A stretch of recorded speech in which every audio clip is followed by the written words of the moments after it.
A warm welcome to you all to the 54th International Film Festival of India, Google Masterclasses and In Conversation sessions.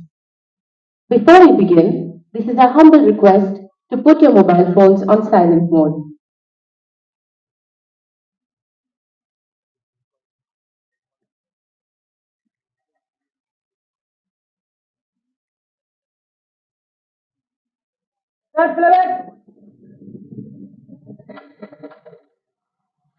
Hindi cinema isn't just a reflection of life. For many, it is life itself. The stories, the icons, the dancers, the songs. Oh, the songs.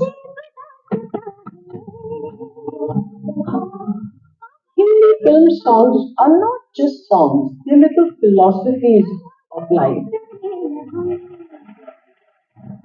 In celebration of this incredible institution, Google Arts and Culture presents a nostalgic trip back in time to revisit our favorite moments in Hindi cinema.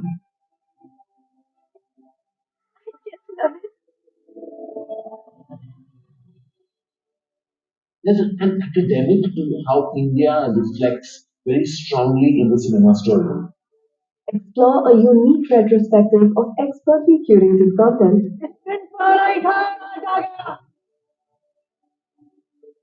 rare images in high resolution, interviews with industry legends, virtual tours of iconic spaces, and behind the scenes chronicles. An experience that's immersive, inspiring, and occasionally melodramatic.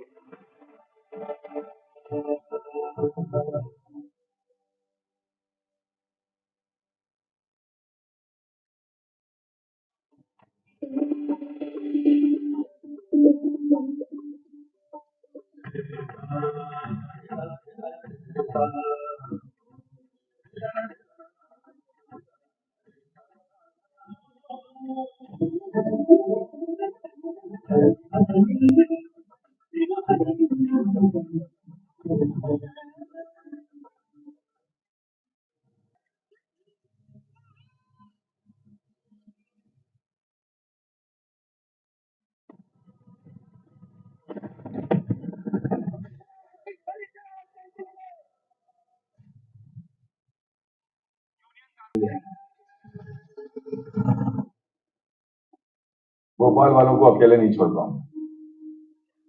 ऐसे में दूसरों की मदद करने कोई मूर्ख ही जाएगा या फिर कोई अपना।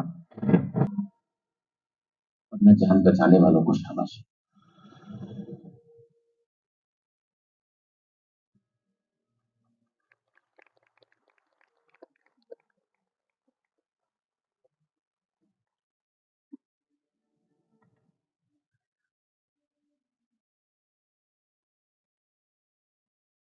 The masterclasses and in conversation sessions for 54th IFI are being conceptualized by Satyajit Ray Film and Television Institute. We also take the opportunity to thank Google for sponsoring the sessions. This year, we will be conducting more than 20 sessions consisting of masterclasses and in conversation sessions. Today, we have the first session on bringing stories rooted in reality to screen. With a Netflix series and a YRF entertainment production, The Railwaymen, The Untold Story of Bhopal, 1984. Please welcome on stage Ms. Swati Chopra, Principal Correspondent at the Quint, for moderating the session. Hi, good evening, everybody. I'm Swati Chopra, an entertainment journalist for the last 15 years, and I'm absolutely thrilled to be here today as we delve into the world of the Railwaymen and engage with some of the brightest minds behind the series. Railwayman is a show that unfolds through the lens of compassion, courage, and a lot of resilience, and it also brings together two powerhouse industries, Yashaj Film Entertainment and Netflix. So it's no wonder that the show has opened to rave reviews. It's trending #1 in India, and the audience has shown it a lot of love. So on that note, please put your hands together for actor Kay Menon, Khan,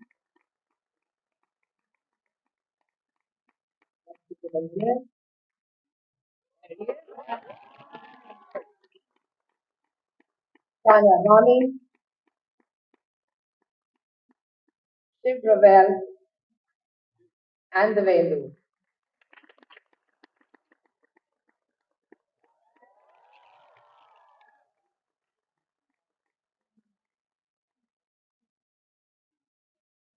And they also call on stage writer Aayush Gupta, please. The main entrance for the most important man.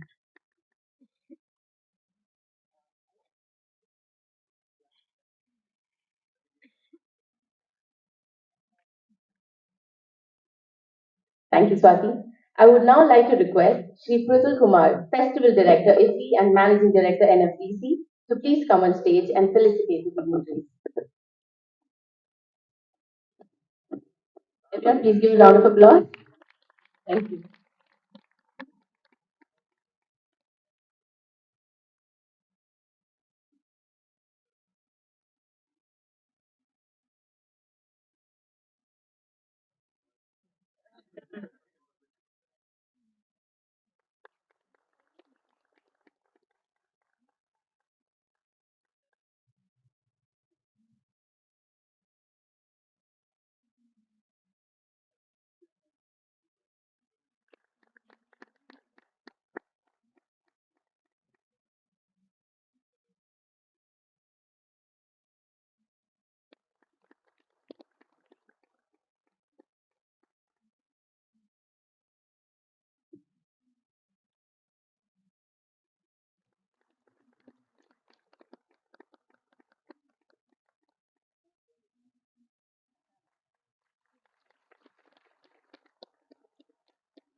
I request Sir to please say the opening remarks. Whoa, what a packed house here and such an important film guest. And this is the second day of master classes, and I see all the auditoriums filled up. I hope all the participants are excited for this master class. So we're very happy, and from the festival side, we really thank you to participate in such a big way. And I'm sure that this session will be very, very enlightening to go behind the scenes and to understand how this kind of a masterpiece has been created on such an important event. And I'm sure the moderator here will take you through that. Thank you so much for being a part of it, all of you. And this team, of course, without which, things like this could not have been placed on the pedestal of IFI. Thank you so much. Thank you. Hi guys, firstly, big congratulations on the success of the show. Everyone who's watched it and I've spoken to them, they only and only have love to give. So I think a brilliant, brilliant job, and everyone here, please let's hear it for them once more before we begin the conversation. Thank you. Thank you. Thank you. Tanya, I would love to begin with you. It's your first project with Yashaj Films Entertainment, and it's really, really hits home. So when you choose to tell stories like this, right? One, it has to be said with a lot of sensitivity and care, which Netflix, I think, does beautifully. So, what is it about this story that you wanted to ensure is your first one when it comes to your association with Yashaj? Hi everyone, thank you so much for being here, and thank you so much for watching the show. And if you haven't, we'd love for you to. It's a really special story that had to be told. As far as our relationship with Yash Raj is concerned, I'd say it's a romantic one. It started with the romantic and conversations from well before that. The team at Yash Raj and of course Mr. Adi Chopra, the visionary that he is. I think we found common ground as a legacy Indian studio, and we'd like to think of ourselves as a trend-setting streaming brand. You guys are.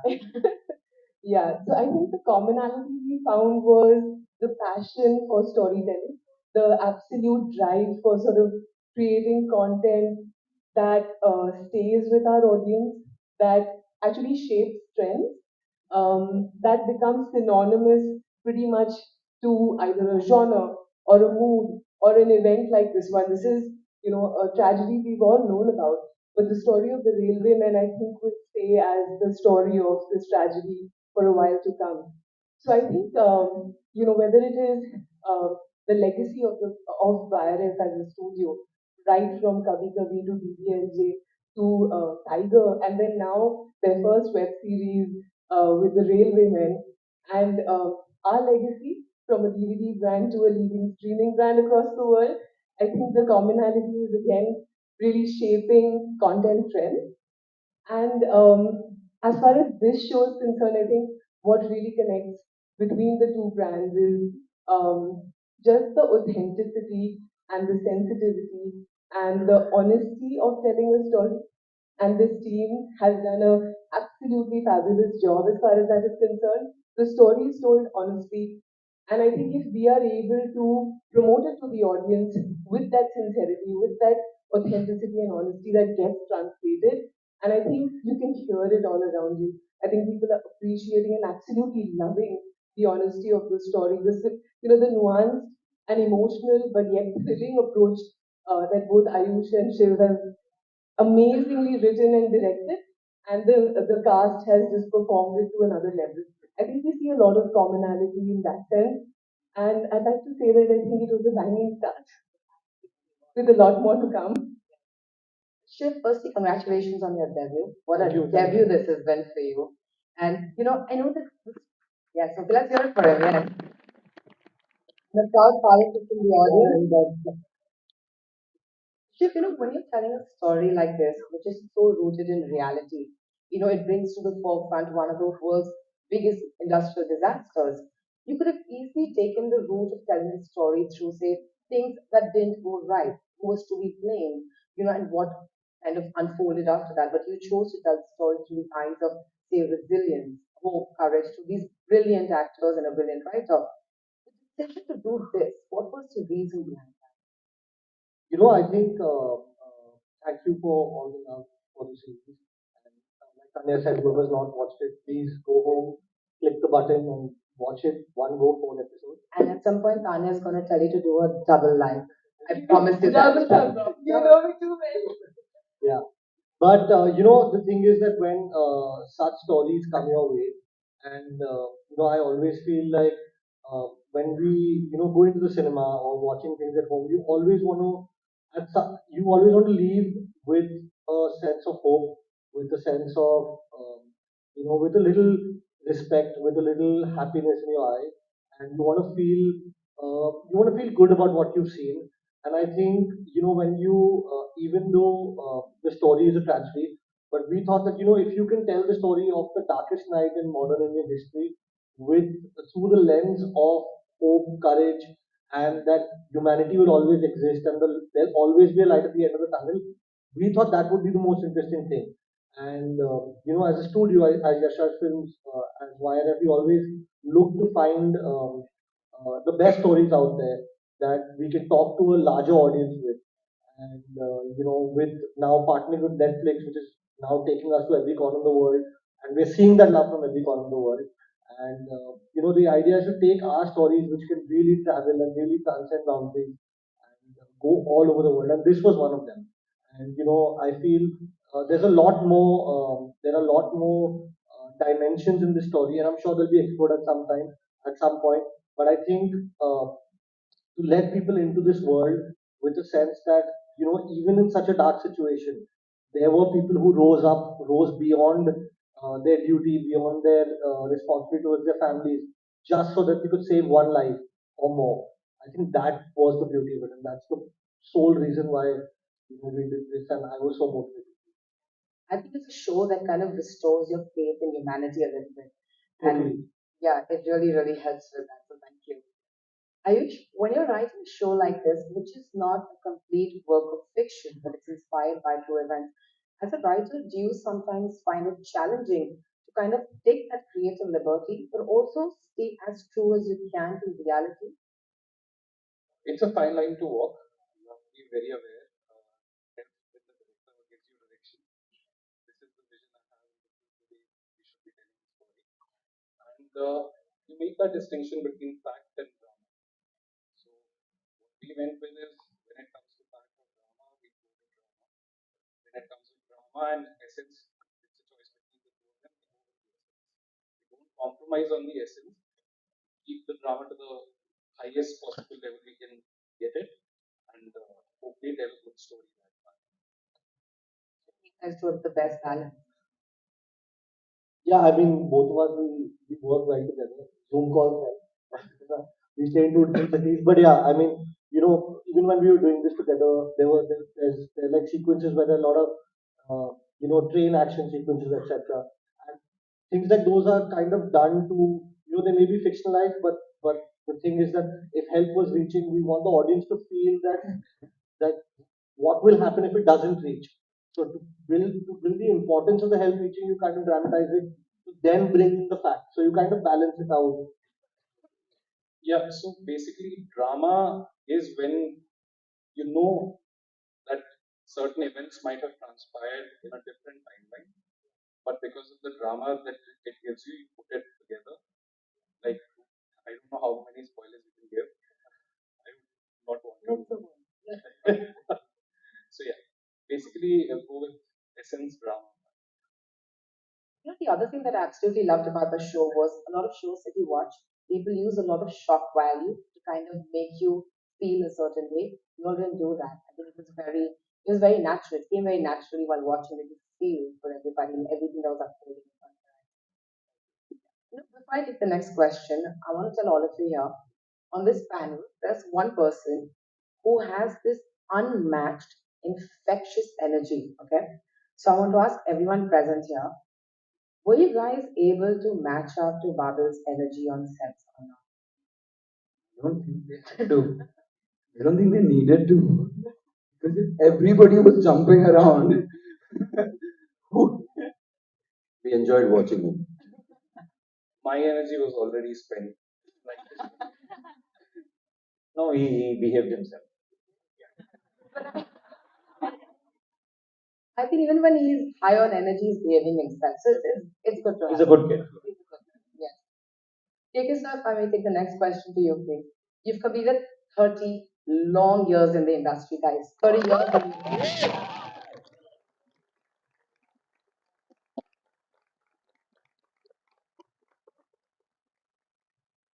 And these 30 years, everything that you've done, you've received love for. And every time your name is attached to a project, I think the expectations are always going towards the positive side. So, which is great. When we tell stories like this that are rooted in reality, that are so important to be told, as an actor who's been part of this industry for so long, what are your thoughts on telling stories like this, and how much more does the industry really need to put themselves out there and narrate and unfold stories like this for everybody?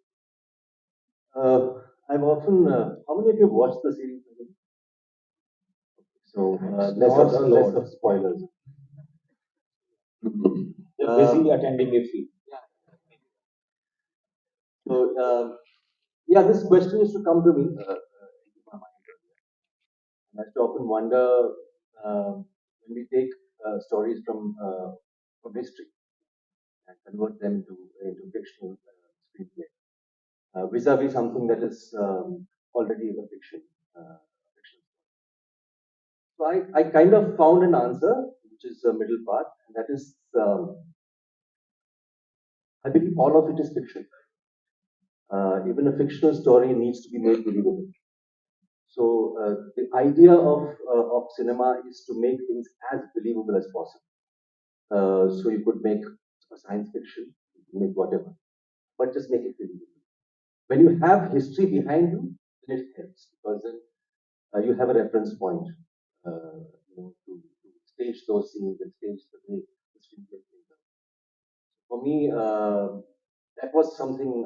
So I believe that all cinema is fiction, which is why you have a separate category called document.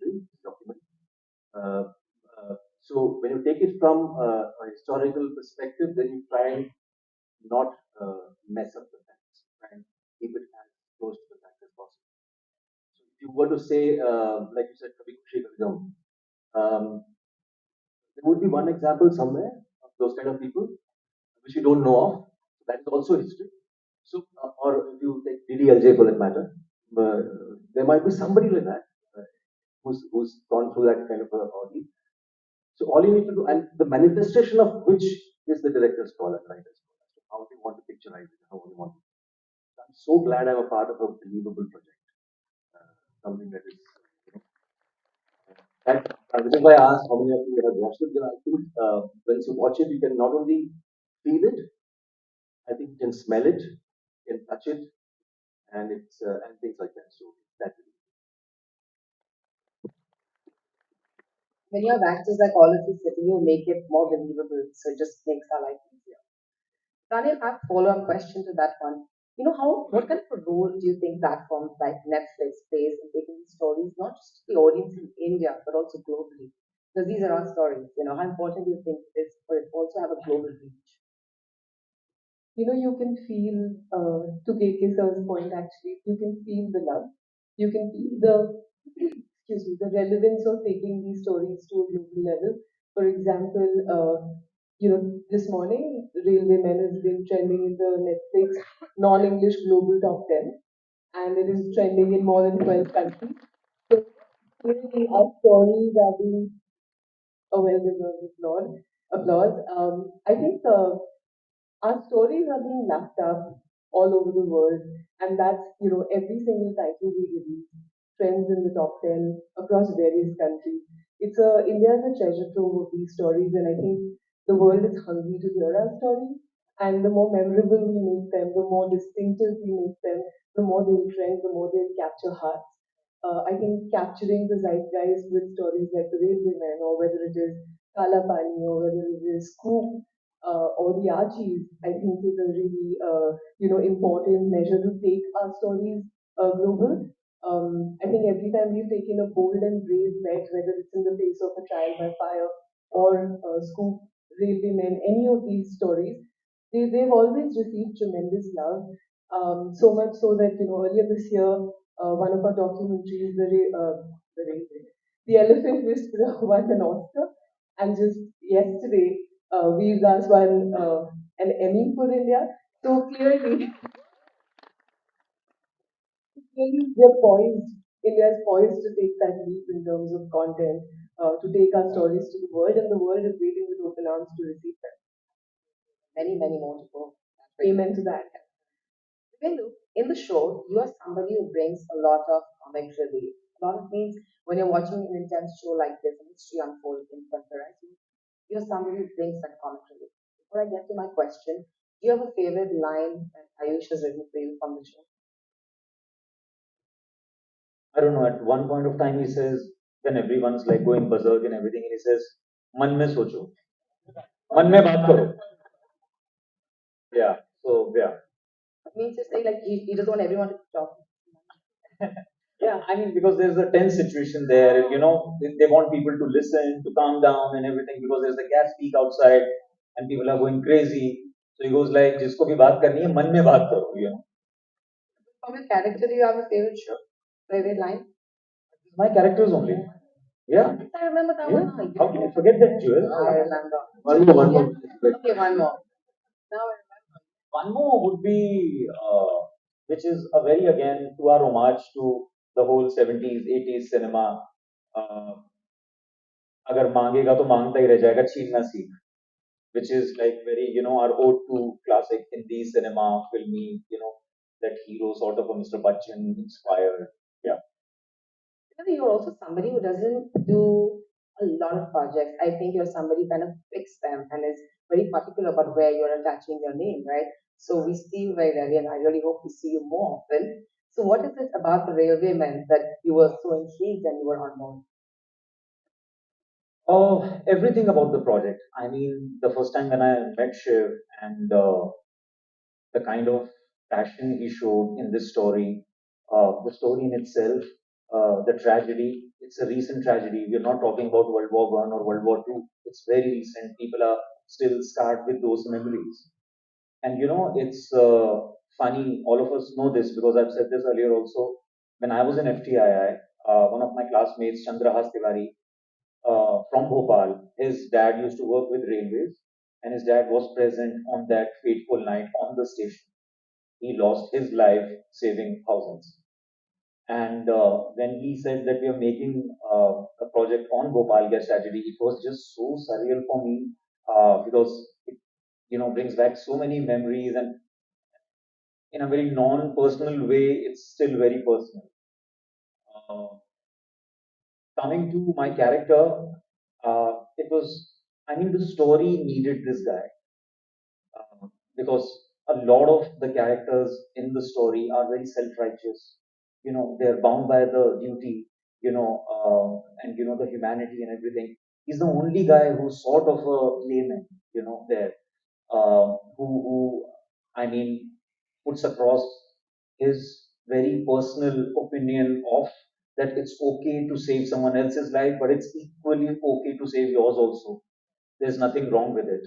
And like you said, the humor, which is so. I mean, it's not forced or any such thing. It comes with the guy. It comes with the character. We discussed this also that at any point of time, humor can't overtake the whole essence of the scene. So it has to be limited in that bandwidth only. All these things, I mean, and when you have a production house like Yash Raj, who are more than willing to back a project like this, you have a wonderful actor, KK Sir, which was like I often embarrass him with this. KK Sir, I love you. I'll say this again and again. But yeah, it was a dream come true, man, to share screen space with KK Sir and bunch of talented actors. You see the intentions of the filmmaker, you know. And I said, why not? And like you said, I'm not a very hyperactive when it comes to my profession that I have to do this project as well, that, or I like to take my time. It's also because I'm lazy, it's that also. But a project like this, when it comes, it's your more than anything, it's your responsibility as an artist to back it, and sheer honor to be part of it. Yes. Babil, what a year it's been for you since December last year. It has. With Netflix Color, guided The Netflix boy. You are a Netflix boy, yeah. Did you ever think that from the word go, your career would really take off like No, I this? didn't think at all. Just hit it out of the park. I didn't think. I didn't think. If I thought, I would have messed it up. I think the whole the act of not thinking really helped me because there was so much baggage. Let's be honest, right? There's so much pressure. If I started thinking about my steps, I think I would not have done anything yet. I would still be thinking. So I think, yeah. When you play a character like this, Babil, which I've met you maybe two, three times before this, and I know it's very different from who you are, and of course, all actors kind of keep their personalities away and play parts, right? But since it is the beginning of your career, do you kind of find it a little more tricky to leave Babil behind and do intense characters like this one? I don't. I never think that you should ever play a character and leave yourself behind. I think you have to find whatever you're playing within you. You cannot ever, be somebody else because you'll be faking it. So you have to. You are also playing a character right now. Everybody is playing a character. They are playing their identity. They don't know they're acting, but everybody is an actor. They're all acting in society.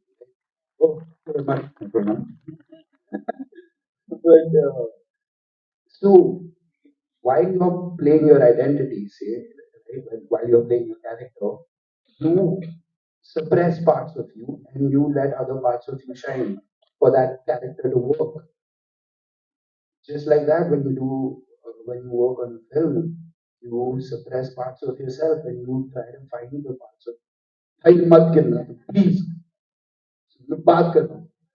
But you suppress parts of you suppress, you suppress parts of you and shine a light on parts of you that the character has got. So yeah, I think that was intellectual enough. Very intellectual. I Thank you very promise. much. Thank you. Yeah, that's an intellectual answer. Ayush, writing such beautiful characters, they all, I think, had a beautiful beginning, beautiful end. They all closed beautifully towards the end of the show. Is it a character from the show that you kind of found more challenging to write? I think Imad and the station master were kind of sorted. I think it was Express Bandit. We had the most discussions on. It was really difficult writing. Yeah, because you don't know when situation which he doesn't expect. He's gone there with a different agenda altogether. Does he still want the thing that he wants? Does that objective remain? Or is he more scared for his life? I think at the point that we realized कि वो फितरत इतनी आसानी से नहीं बदलती is when we were sorted.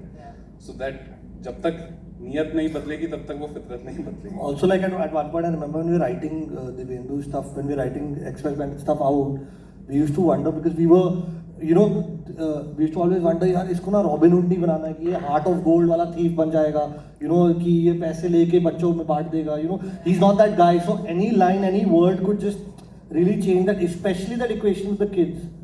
So he still had to tell a kid whose dead brother is, it's in the trailer. It's in the trailer. He had to tell a kid. I like how they're taking permission from these kids. Yeah, it's in the trailer.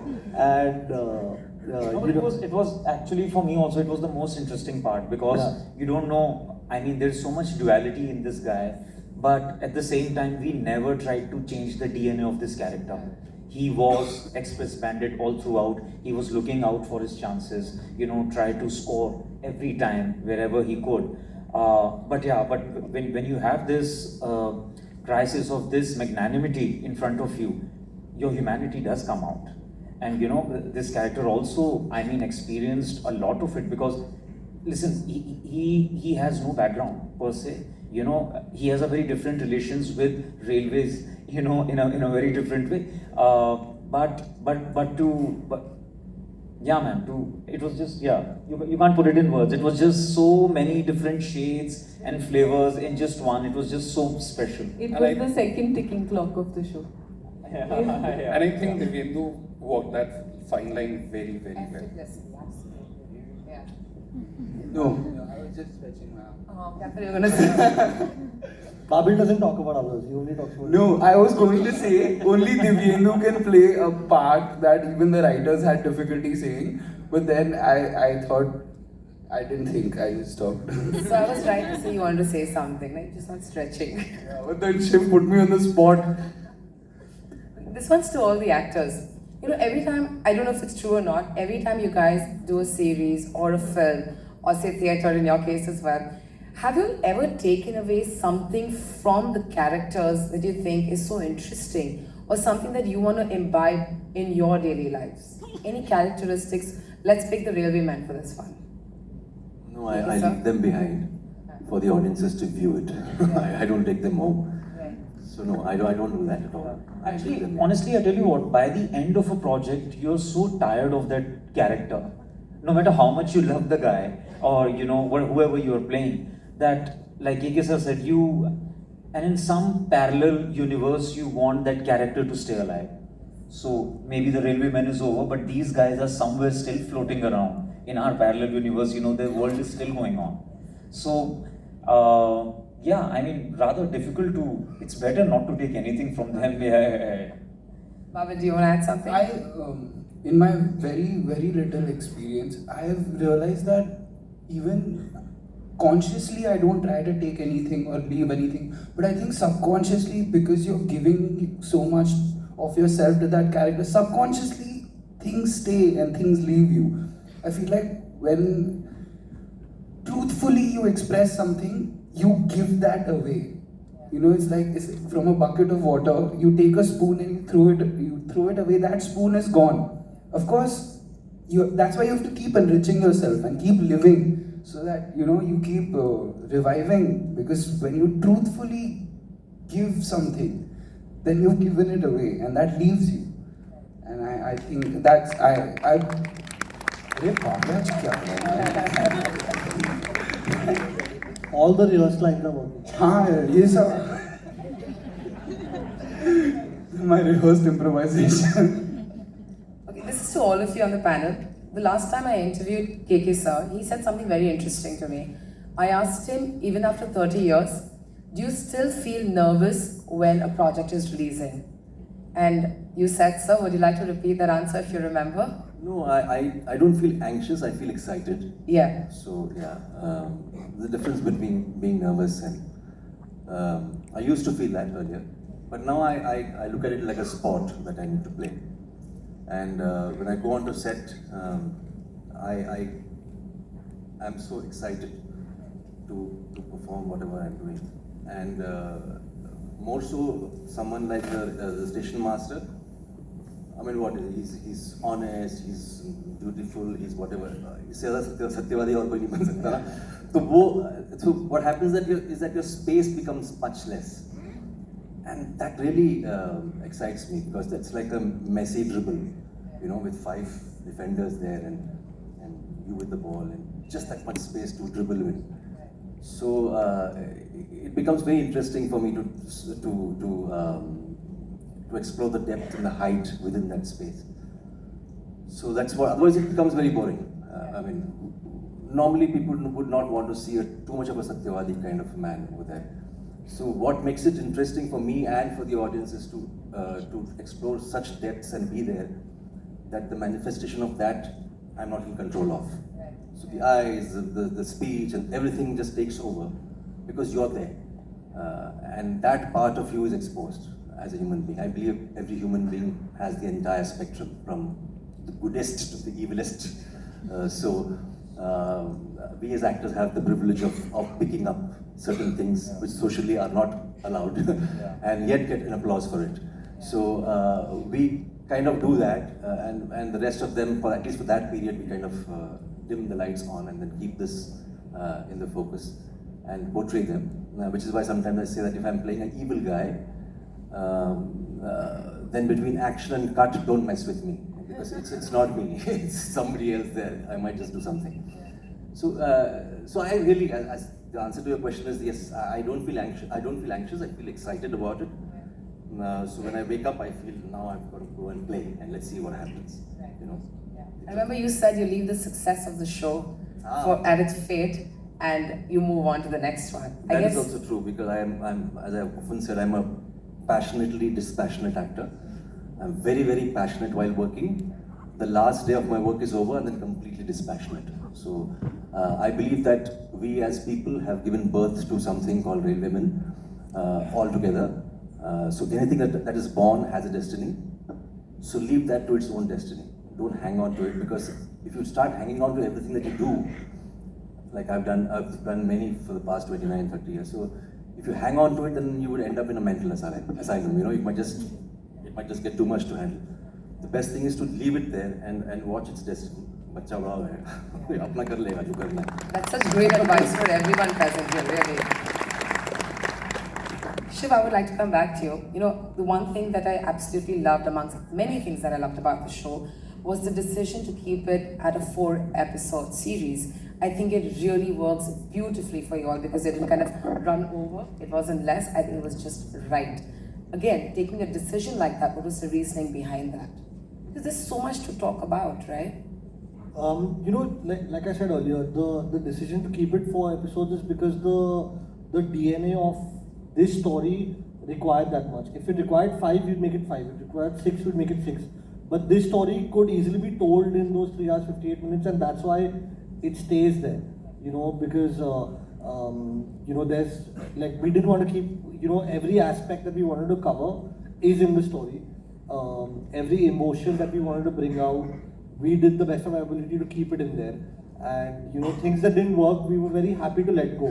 You know, as filmmakers, you always get attached to things which you've shot and you perform, like your actors have performed. It's really good. It works by itself, but sometimes it doesn't work in the larger scheme of things. I remember when Tanya came to watch Railwayman for the first time, she also had the reaction that it's probably the tightest screenplay she's seen. Yeah, by far one of the tightest written screenplays that I've experienced. Yeah, because the thing is that we just didn't want to go beyond that, and I think there's a lot of appreciation for the fact that you can watch it together. I'm a binge watcher, so I made it for myself so that I can watch it in one go. Yeah. Since he spoke about Tanya's first reaction after she watched The Railwaymen, would all of you like to give me your first reaction after you watched the series? Aayush, would you like to take that one? Just felt surreal because it's our first, so just watching the finished thing is. The first time I saw the first episode, I went to the room and locked myself out. I said, I'm done, my career is over. Because I saw it at such a stage. I saw it at such a stage where it could not be shown to anyone. It was a first cut, is it? Yeah, first cut. Yeah. Obviously, for me, there's no reaction of watching it at this final stage and wow and anything. But I was just thinking when you asked KK sir about, do you feel nervous when something releases? I think I feel maximum anxiety before I see the first cut. Because that's when you know that, those years of writing, prepping, shooting, what's it come to? And then you know that, okay, now it's a short journey, now it's a long journey. So I fully empathize with you. KK sir, would you like to take that question, please? We kind of know when we have shot what we have done. What remains is the post-production, which we were not a part of. So I was kind of trying to see what the post-production did in terms of the director and the entire team. And I was very impressed because I thought they kept it so taut. And the drama was there in spite of it going to a different story here, there. Somehow, and of course the background score and everything else put together. So I thought, I normally don't like to see myself much, and the opposite of narcissism is there in me, so I really can't. So, but for me, it was interesting to see something that is made so believably, because when we were shooting on the set, every junior artist and everybody was so real, everything was so real, so believable. So for me, I just wanted to see that result on screen, and I was very impressed with the post that you guys did. Shiv Rawali and and the entire team. Yeah. Babil? What? Yeah. See, I honestly cannot watch myself. I really can't. I remember you saying that even earlier. Yeah, because even for Kala, I remember I went for dubbing and I had the same reaction. I was like, Mama, there's no point signing anything anymore. Yeah, I think I'll explore other passions. But I'm glad you didn't listen to yourself. Huh? I'm glad you didn't listen to yourself. Yeah. I didn't listen to anything.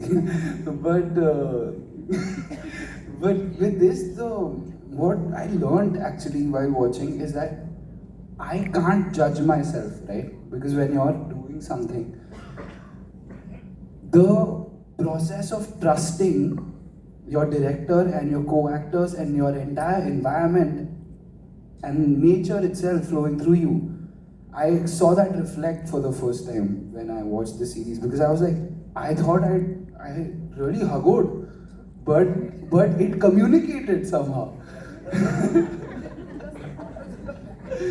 Yeah, but it still अरे ये तो ऐसा ये ऐसे कैसे लग रहा है मेरे को मेरे दिमाग में तो ऐसे नहीं लग रहा था.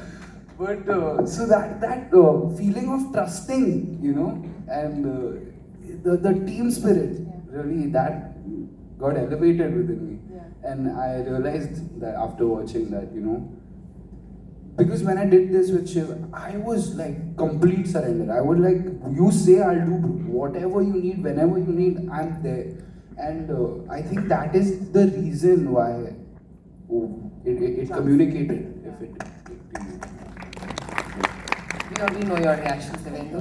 Honestly, I was relieved and happy both, because cinema is such a craft-based medium that no matter how real you were feeling, honest you were feeling while doing it, If it doesn't come together, it doesn't come together. And to work on a project like The Railwaymen, which goes so much into it, you know, I mean, we shot all nights. I'm talking about 35, 40 nights, all of us. I mean, a small example of constant coughing because, you know, there's a gas leak and everything. It was so much effort. I mean, and not just acting, I mean, the production designing, the camera, in post, the editing and everything.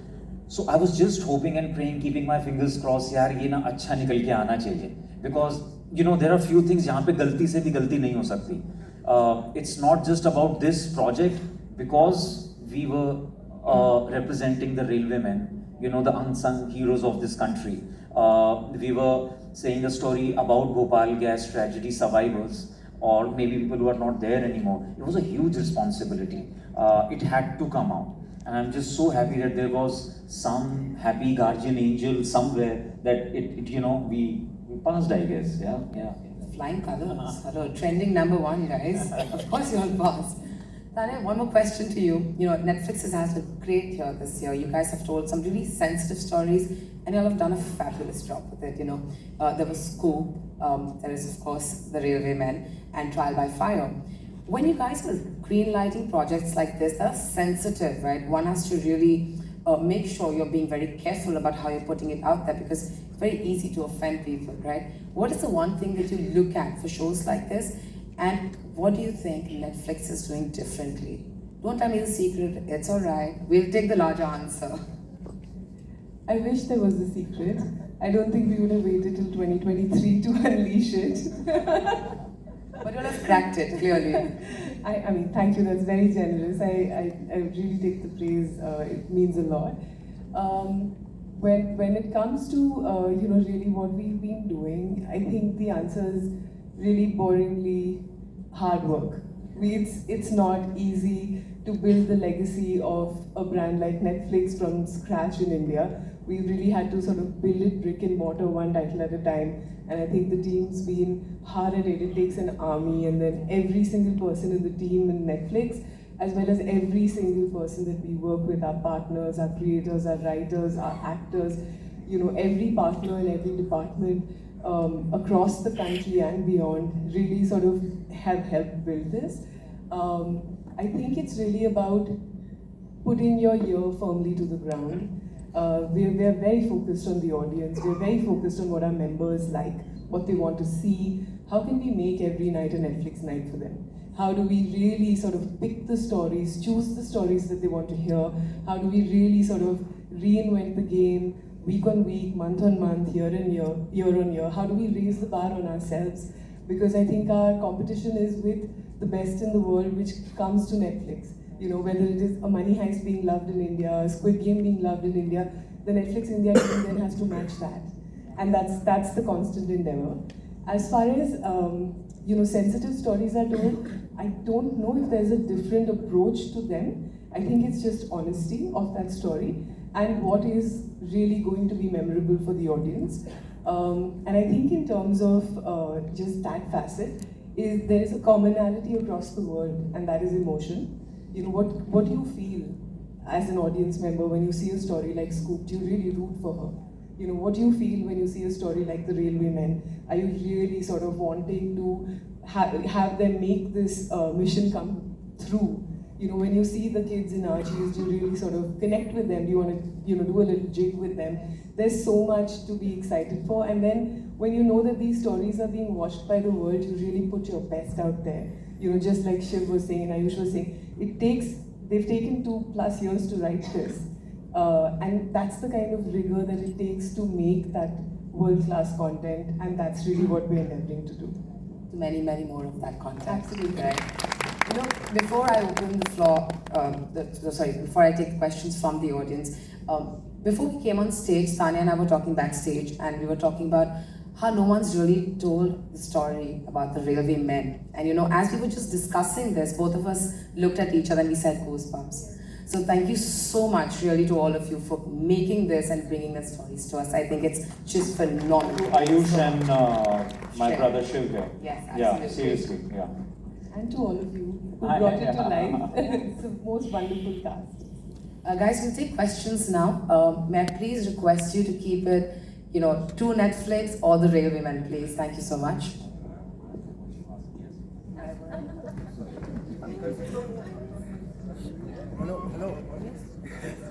Yeah, I told you, unmatched energy, guys. Can't beat it. Yeah, hi everyone. I happen to be Shiv Rawali's father. Definitely been a prouder moment for me that I'm sitting here and watching my son here. And I still can't fathom the fact that this was a small kid who's now sitting right in front of me. And it's been wonderful watching what he's done. And I've seen him go through a lot for this film. He was constantly on the phone, constantly talking to Aayush. Constantly, he was only living and thinking about film. Listen and to him. that's why the result is what Come it to is. you. I'm gonna pat him on your behalf, sir. One more time. At the first show of Railwaymen, which was at PVR in Bombay, when I walked in, there was a small bunch of wannabe actors and actresses, sitting there, and they said, "Hey, you see that guy? He's Shiv Rawali's father." Now, for me, that really helped me. And God bless you, Shiv, I want to ask you one question. You had everything laid out for you. You had your films to produce it. You had later on you got Netflix in it. But at that time, I don't know if a director of your age would go in for such a difficult story. It's really been a very difficult story. How come you planned on this kind of thing and did not want to go for something more frivolous? It's so weird asking my dad on stage. But also, isn't it at the same time very natural answering this time? Is your dad asking? Huh? Your dad asking? No, so I think when we chose to tell this story, I think it's because I go like pop, just I thought he was foolish when he decided to do such a thing. I'm being very, very honest about it. And you spoke about him being nervous. Constantly, when these things, I've seen this from the time it was the first cut till what's come now. He is constantly fluctuating between, no, I've decided this is the final cut. Next day he tell me, Dad, you think I should change this one bit? No, I know what to tell him. Because he knew what was right for him, and you work with such a brilliant set of actors, which was crazy. But why did you pick on such a difficult, this is what I want. No, I don't think as filmmakers, I think, I've seen it from you and I've seen it from everyone who inspires me, that as filmmakers, you don't see this as you don't see it as difficult, you see it as a challenge, and that's the most exciting part.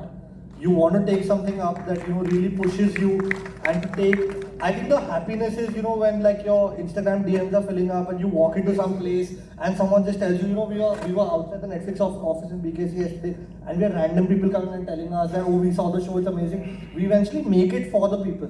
So pushing yourself to tell the most difficult story out there is the most exciting part. And it's never that difficult. We got asked this a lot, that why was it very difficult shooting? I think that's the best part. The day we have looked at those 3,000, 4,000 people on set, you die for those days. You want that day to be every day. You're shooting 2 people, Babil's interview with him and the reporter, you're like, अच्छा है, ये तो आप कर लोगे, ये तो चलो हाँ, ठीक है. मतलब इससे ज़्यादा से ज़्यादा क्या हो जाएगा? You just have to look at one person's performance. But I think pushing yourself and really wanting to tell the most difficult story out there, that's the best part. And hats off to really everyone at YRF, my mentor Swati Chopra, Akshay Vidani, CEO at YRF, Yogi, my producer, they were really just rocks behind this, because it's the first true story, based on true event story that YRF was making anyway. So for them to, but I kind of saw what Adi's vision was in this. He really felt that, with streaming, we want to take stories that we have and we want to take them to the whole world. And I thought that this is that Indian story that really can go everywhere. So that was my motivation to make it. Well, you made me very proud father by making this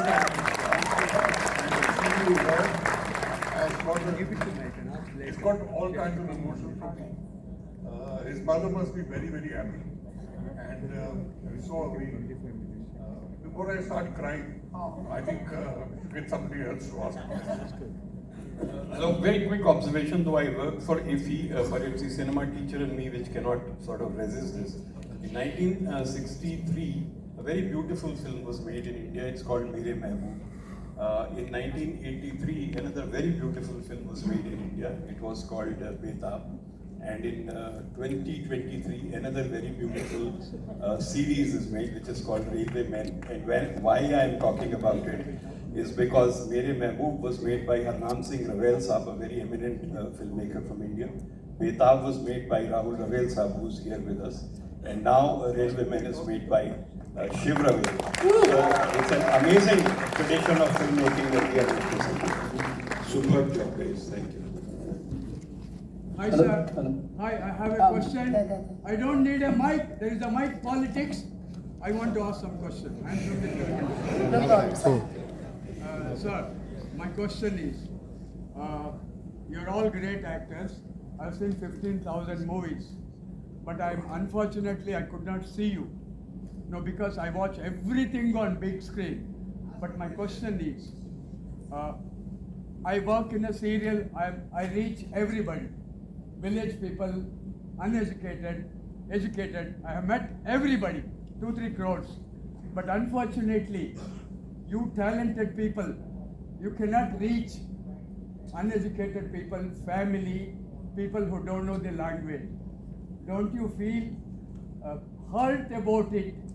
Thank you. But sir, the Railwayman is available in all the languages. No. It's nothing to do with the language. And I think the OTT has a very deep penetration, more than the cinema You as have well. only 30 to 40 lakhs, 50 lakhs people who watch Netflix. Yeah. But there are 8 billion or 11 billion people in India. At least if 5 crore people watch your great talent, that is missing. Don't you feel bad about it? He's talking beyond language. No, I understand, and I feel sorry about the way you feel. But Netflix is actually, like Divyenndu said, available in multiple languages and multiple plans that are affordable across the country. I'd really encourage you to try it. Thank you. Any other questions, guys? Hello. Thank you. So sorry. It's for Aayush sir and Shiv sir. Considering you have been 2 years for writing this amazing series, and of course there would have been some challenges when it comes to keeping the essence, the facts, and the drama intact. How about the highlighting on the creative decisions? Because we know YRF is a big studio. We know Netflix has their own take on some stuff. So were there any clashes or some sort of tidbits that happened, like nahi ye chahiye tha, nahi move karna pada, acha, somewhere some small bits of compromises as all the time. There was so many arguments. I think 2 years we spent arguing, writing. But that's between I think that the arguments were only between Aayush and me. I think once the studios all came in, I think it was like a thing. I think Netflix and us, though, we had a very They moved us to tears and then they Dream relationship. Yeah. While we were discussing, of course you talk about things and you are thinking, because nobody has the answer. You have to sit on it, work, debate, discuss. Either I convince Shiv or Shiv convinces me.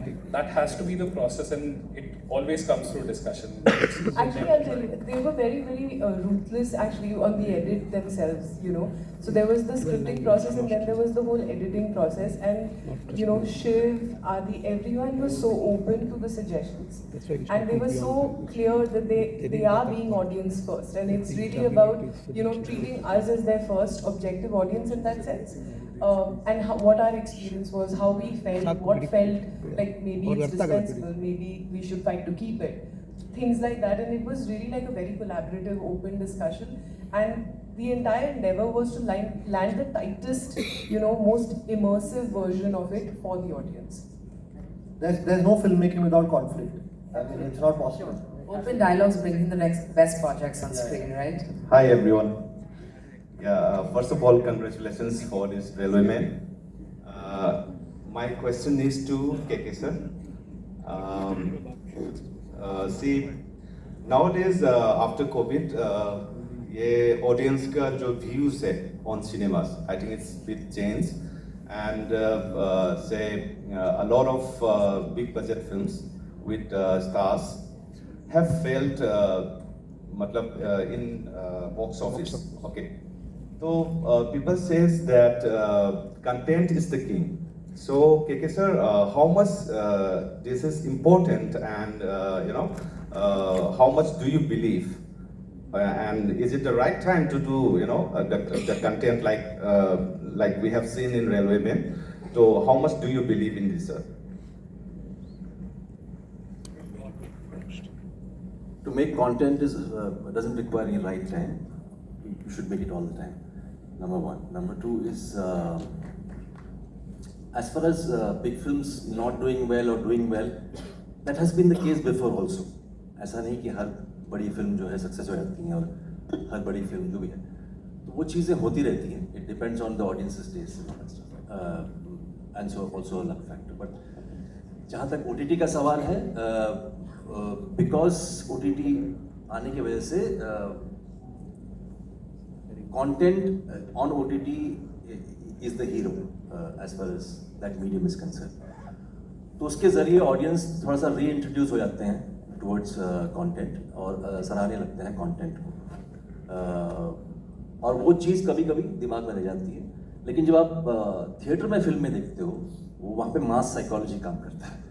वो एक party syndrome है, मतलब जहाँ पे आप एक बड़े party में जाते हो और आपको नाचना नहीं भी आता हो तो भी आप म्यूजिक के साथ कर लेते हैं, है ना. तो वो एक मास साइकोलॉजी वाला मामला है. तो वहाँ उसको केटर करने के लिए आपको फिल्मों में थोड़ा सा वो करना पड़ता है, उसमें थोड़ा घंटाडाइन भी होता है, कुछ हो जाता है, बहुत सारी चीज़ें हैं, सीटियाँ बजती हैं. आई एम श्योर कि जब आप OTT देखते हो तो सीटियाँ नहीं बजाओगे ना. तो वो इंडिविजुअल व्यूइंग होती है, नॉवल की तरह इंडिविजुअल रीडिंग होती है. तो दोनों माध्यम अलग अलग हैं, दोनों के अपने पॉजिटिव्स हैं, नेगेटिव्स हैं, जो भी हैं. ये डिपेंड करता है कि आपकी समझ कितनी है दोनों माध्यम. उतना ही बस. Congratulations to all. This is Moderator here. So my question is to Shiv Rawali, sir. What are the challenges you face at the time of production time, because it is a real event. You just came from real event to the real. So what are the challenges you face in the production time? The challenging phases in the production, right? Yeah. Producing this was very difficult, because we had a big responsibility on our shoulders. But the thing is that the Bhopal Cast League, if you go into the archives of the Bhopal Cast League, all the material that's available, at least most of the material I have come across in like years of research, and trust me, I've researched a lot. I may have missed out on something, but whatever we have seen and everything that we've shared with our crew and team, everything is from the morning after. There is nothing of the night itself. And the story is of the night. So the responsibility was even more on our shoulders, that we had to portray the night in the best way possible. Now this meant that, I always say this to my team also, it comes down to two very important things. See, every challenge can be overcome in filmmaking because, you have producers, you have every technical department working, but it comes down to two things. One is your intention. That what intention are you doing this with? And is your intention to over-dramatize it? Is your intention to, sensationalize it? Our intention was never to do that. Our intention was to show the tragedy, to show what happened that night, to do a tell-by-tell and a play-by-play and show it exactly how it was. So that is one side of it. And the second side of it is the aesthetic. You work with the best talent, you work with the best crew who understands the sensitivity of such a topic. And that's how they work towards it. As for the challenges, like I said earlier, the challenge is the fun. So whatever challenge did come our way, we had challenges like we are shooting on a train platform that has been created from scratch by hand, with trains moving on it up and down, built on trucks that really like drivers are driving and moving up and down, and you have extras in like 500, 700, 800 extras, moving with prosthetic makeup, puking, etc. All that is difficult, but the teams are so motivated to do it that it becomes a part of the daily activity and it's fun. Sir. Hi. Sorry. Sir, yes. I'm waiting for a long time. Both of you. Alright, so why Sir, don't I sir. go first? Sir. I know there are a lot of people Okay, guys. who are getting access. Men first. Relax, 1 second. Hello, sir, my question. Let the lady go. We've not had a lady ask a question. Guys, Let the lady go. let Swati just. You're putting me on the spot. Let Swati decide. Okay, let's go. Let's hear. Thank you so much. So I think from the beginning, one of the sentences that was said by Tanya that's been ringing in my head was, the world is hungry for our stories. And given where we are with OTT, like you mentioned, what a lovely time to be telling stories in the world. And I think my question is to the panel. I feel like it would be unfair to just pinpoint it to one of you. A lot has evolved in the way stories are being told. So what do you hold as inspiration and learnings from the history of cinema, and with Railwayman and what you're trying to create, what are stories you want to leave behind for future filmmakers? So what do you learn from the past and that has shown in your work, and what do you want to leave for future filmmakers? So that requires a 500-word essay. Who's gonna take that? We want to pick a word. I'll write my make a question. Filmmaking, right? Ask her to repeat the question. You know what? I'm just wondering how to start. Like what I've, if I understand. What's your name, by the way? Sorry. Very good question. Aditi, what I understand is that you're asking is that what stories inspired us to do it, and what stories we want to leave behind.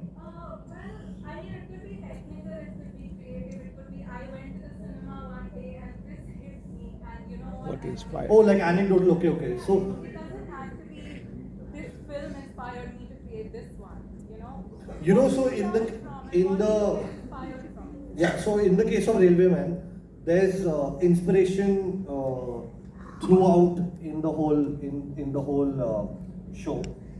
So first, like, you know, in fact, we've been doing interviews for the last 10 days, and someone actually asked me this only yesterday. And I think mid the interview, they was like, dude, even I didn't know this is amazing. So I'll share that with you guys. But you know, I used to always my exposure to Western cinema and Indian cinema, I would say, is an equal measure.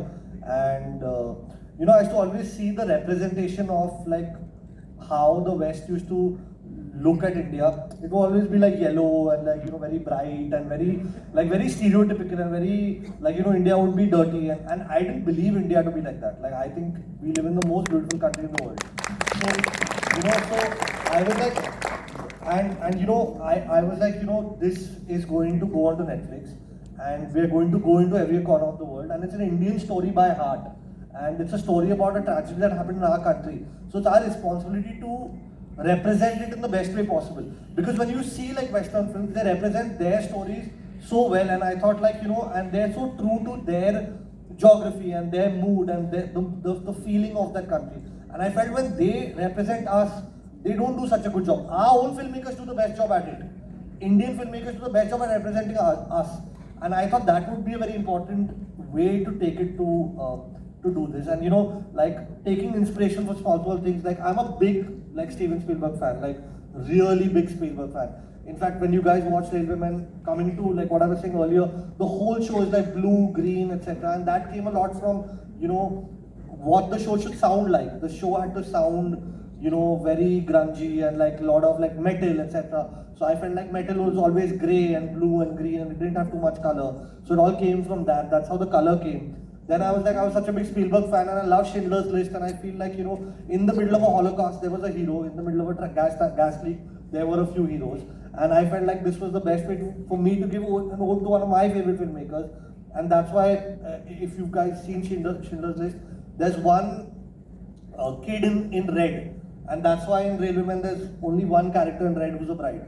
So, you know, so it all, like, I mean, I hope, like, you know, I'm able to create like imagery like that and memorable moments like that, which I hope, and it will be like, you know, it's the best thing for a filmmaker to see someone be inspired by his work.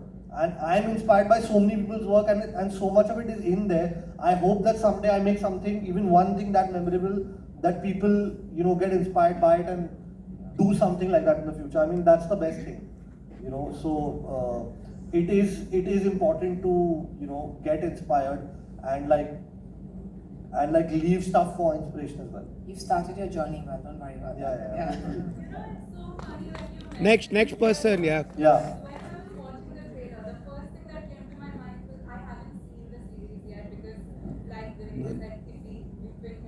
You're not seeing the film she's talking about. One of the thoughts that came to my mind was the color, and the second that came to my mind was Schindler. It's really funny that even watching the trailer, the thought in my head was Schindler.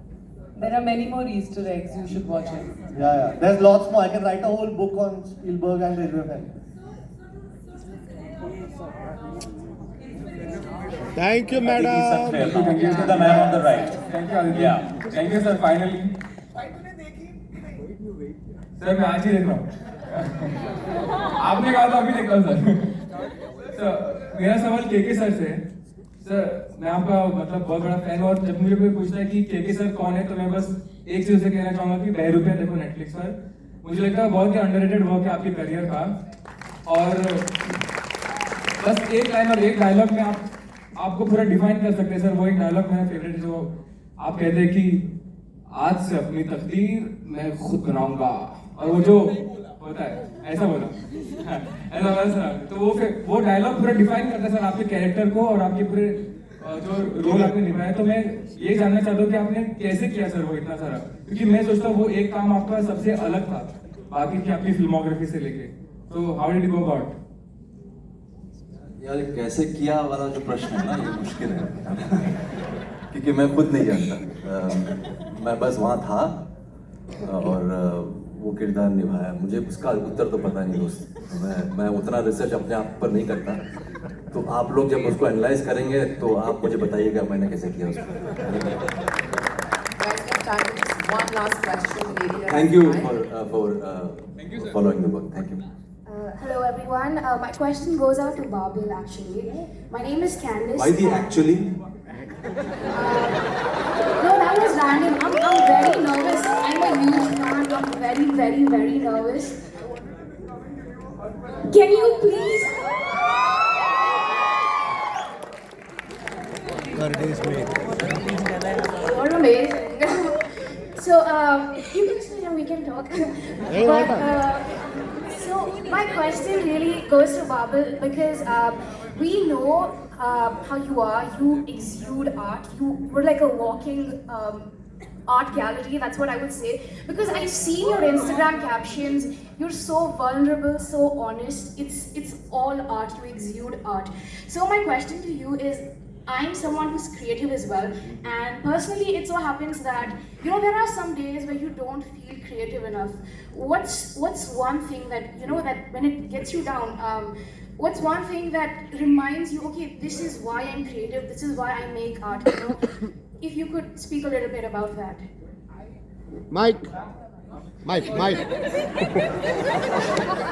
एक second के लिए लगा sir मैं NSD में हूँ but yeah, when you're feeling down, live that as well. Accept what is happening. I think that is. She doesn't. Why are you pushing? Okay, I will wait till you reach. But yeah, accept where you are. If you're feeling down, feel it. If you're feeling pain, feel it. When you're feeling pain or you're feeling down, don't try to get. Don't try to be happy. The cure, Rumi said this, I think, the cure for pain is in the pain, right? So when you're feeling down. Feel it, just feel it. That's living, right? And when you're living, creation will happen. And that spirit of creativity will come because the moment you live it, nature will automatically want to express it. And when you allow nature to express it, creativity will happen, Right? His captions, his Instagram captions are ChatGPT vibes. Yeah. And ChatGPT, if that doesn't work, then I go to Aayush. But thank you so much everyone for coming out today and being a part of this. Thank you guys. Thank you guys. Before we leave, Tanya would like to say something. double thumbs up for the show. Yeah. Yes, please watch the On show. that very inspirational note, please give a big round of applause to Kay Menon, Babil Khan, Divyenndu Sharma, Tanya Bami, Shiv Rawali, Aayush Gupta and Swati Chopra for giving us their valuable time for this wonderful session. We also thank the 54th International Film Festival of India and Satyajit Ray Film and Television Institute for organizing this wonderful session. We also thank you, the audience, for being with us in this wonderful experience. Please join us tomorrow for the more amazing sessions. Thank you. भैया में भैया भैया में भैया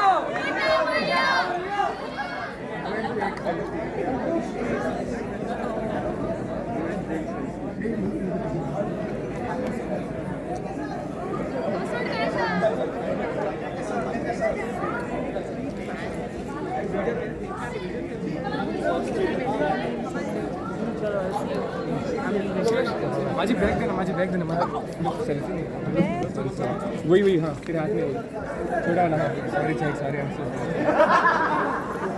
shit यार अरे वो छोटा सा I tried okay yeah my road right you should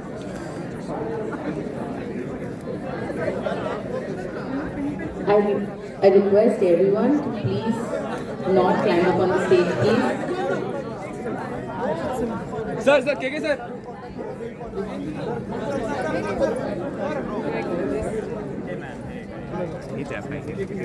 Dibyendu sir अपना बुक कहाँ रहेगा ऑटोग्राफ KK सर एक काम अभी पेज ना ऑटोग्राफ दे दे तो अभी कहाँ गया अभी का बुक अरे यार शिट अभी बुक लेके गया मेरा हां एक पेज का ऑटोग्राफ किसकी मन में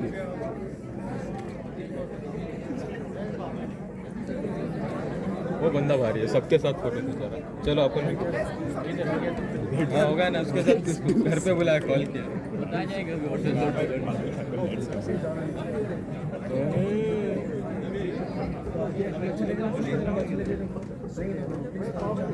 शिव को बुलाते उसको कैसा समझती लोग जा रहे शिव को बुलाते अपन उसको मालूम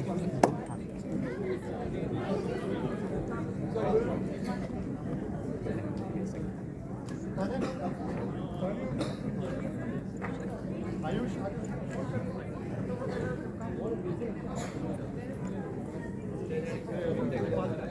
Writer, I want to एक साथ खेलने every season Mirzapur season special of hotspot special of Hotstar ठीक है sir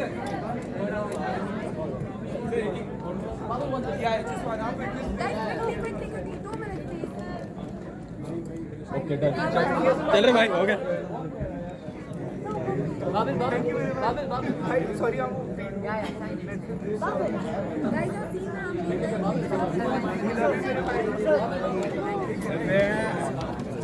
Good, happy, I'm happy. He's sorted.